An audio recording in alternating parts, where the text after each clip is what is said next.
Hey, what's up mga kulot, at eto na naman at nasa trabaho na naman ako.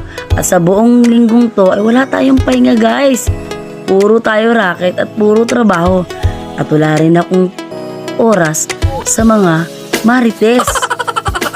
Kung ang chismis ay kumikita, ay naku, number 1 ako guys. Pero kahit mapanis ang laway ko, wala akong oras para makipagchismisan o manira ng ibang tao. At lalong-lalo na makipagplastikan. Kaya eto, hanap buhay muna tayo para mas marami pa ang pera natin.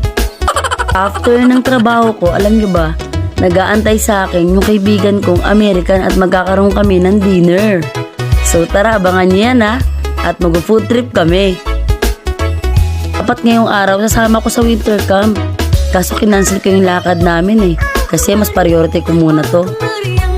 O mga kamarites, panoorin nyo na lang ang buong vlog sa channel ko. So yan lang muna, bye bye.